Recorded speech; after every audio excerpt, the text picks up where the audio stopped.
fan pages versus groups. Essentially, there are two main ways that you can branch out from your personal profile to promote a business: fan pages and groups. Let's go ahead and let me show you an example of each here. We had talked in the last video about the New York City fan page. Let's go ahead and look at it. I'm sure that you've seen these before. Basically, there can be fan pages for singers, for movies, for, as you see here, cities, anything that you can imagine, and they can become very, very popular. Now, a group, on the other hand, let's go back here. A group, on the other hand, is more like a board, a forum. Let's just filter by groups here. Okay, you know where you're from New York City when. Okay, so this is just for fun group where New York City people, hang out. The thing about a group is, of course, it's more interactive because what happens is you go in here and it's just like a forum or a bulletin board. There are a lot of posts that go on. You can converse with other people. So, a group encourages more interaction. So let's talk then specifically about the differences between the two of these, because if you're a business or you're trying to start a business on Facebook, you might be saying to yourself, which way do I go? What should I create here? Okay, well, starting with fan pages, you gain exposure through the search engines.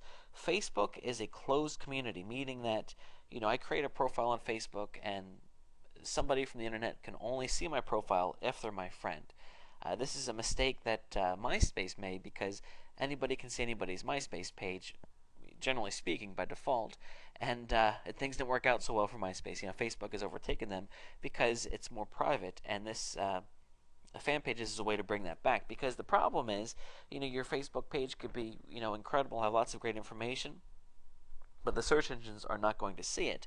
And if you've done a lot of marketing for your website, I'm sure that you know that it's a good thing to have as many things in the search engines as you can. So having a fan page that is actually ranked in the search engines can be a great tool that you have, because it can get you exposure from the actual search engines. So long story short, if you have a fan page for your business, ideally when somebody does a search on Google for your business, your Facebook fan page will come up, which gives people an immediate way to see that you're a pretty cool business. You have this fan page and you have all these fans. You must be credible. It does not allow you to do mass messaging to everyone that is a fan. Now, groups can. We're going to talk about that in a minute, but this is a big setback of fan pages, because obviously it would be great when you have fans if you could send everybody a message at once, and you can't do that with fan pages. So keep that in mind. Wall posts show up in members' news feeds. This is a huge, huge positive, and unfortunately a negative for the groups that we'll talk about in a second. But whenever you make a post on your fan page, it shows up in everybody's news feed, meaning that it's a fantastic way to reach all these people. Okay, now the groups cannot be indexed by search engines, so that's a strike against groups.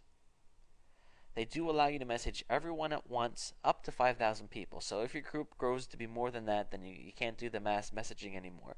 However, especially when you're just starting, you need all the help that you can get, and being able to message everyone at once is really, really cool. Trust me, in fact, you can pay a lot of money to gain the software to be able to message 5,000 people safely at once. And here Facebook's giving it to you for free, so that's a great thing to have. Wall posts do not show up in members' news feeds. This is a huge negative. Okay, so what's the solution then? I'll tell you what, I have to recommend that you do both. I'm not saying that you need to do both from the beginning. I would say start out with a fan page just to get things going, and then once you start to have people, create a group, because if you're going to have more people to move into the group from the beginning, you can head up your fan page, and then you're going to have the group start off with more people right from the start. Because I don't know if you've ever been in a forum or there isn't much going on, it's boring and you leave and you never come back. You don't want that to happen. So start out with a fan page, build it up, and then create a group. And then you can take advantage of the unique marketing aspects that both have. And I think you're going to find that a lot of people do things this way. So, as you move forward, if you find that one of them is not as much of a fit for you, then you can focus more on the other. But I think it's good to get your hands in both, because there's certain reasons to be using both.